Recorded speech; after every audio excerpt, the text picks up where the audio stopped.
நூடுல்ஸ்க்கு முதல் தண்ணி சூடு பண்ணிக்கோங்க. இதில் ஒரு 2 ட்ராப் எண்ணெய் ஊற்றிக்கோங்க.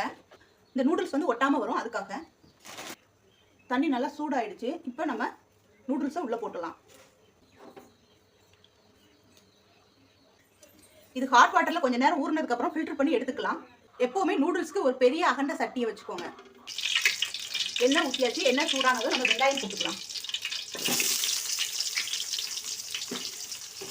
நம்ம ஸ்லைஸாக கட் பண்ணி வச்சுருக்க வெங்காயத்தை இதில் போட்டுக்கலாம். இது கொஞ்சம் கண்ணாடி பதம் வறந்ததுக்கு வேக வைக்கணும். வெங்காயம் வேகிறதுக்கு லைட்டாக உப்பு போட்டுக்கலாம்.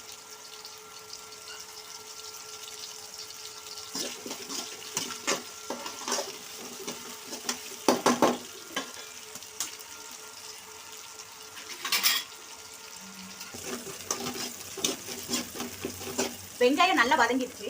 நம்ம இப்போ 2 தக்காளி அடிச்சு வச்சிருக்கோம். நீங்கள் டொமேட்டோ சாஸ் இருந்துச்சுன்னா நீங்கள் அதை போட்டுக்கோங்க. ஆனால் நான் தக்காளி 2 அடிச்சு வச்சிருக்கேன். அடிச்சு வச்சிருக்க தக்காளியை நம்ம சேர்த்துக்கலாம்.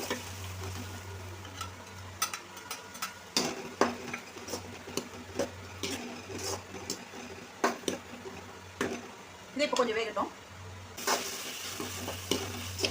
தக்காளி வெந்துருச்சு. இப்போ நம்ம சோயா சாஸ் கொஞ்சம் சேர்த்துக்கலாம்.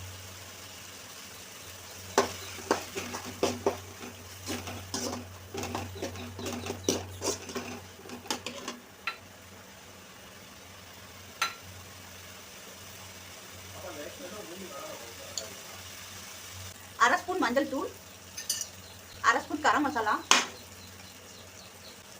1 ஸ்பூன் சில்லி பொடி,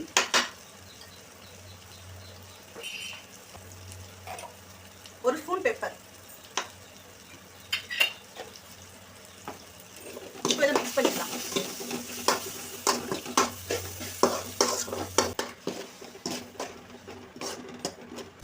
இதில் தேவையான அளவு உப்பு சேர்த்துக்கலாம். இப்போ இந்த டயத்தில் நம்ம நூடுல்ஸ் போட்டுடலாம்.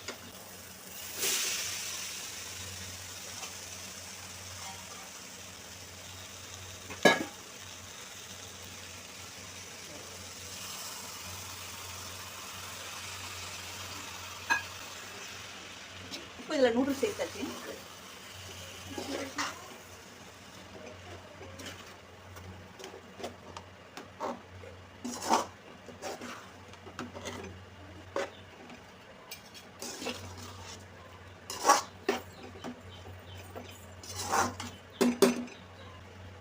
இதில் கொஞ்சமாக தண்ணி தெளிச்சு விட்டு வேக வைங்க.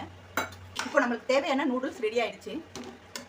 நூடுல்ஸை ஸ்பைசியாக சாப்பிடணுங்கிறவங்க இதை செஞ்சு பார்த்துட்டு எப்படி இருக்குது அப்படிங்கிறத என்னுடைய கமெண்ட் பாக்ஸில் சொல்லுங்கள். நாவின் சுவை எறும்புகள் நாட்டியம் ஆடட்டும்.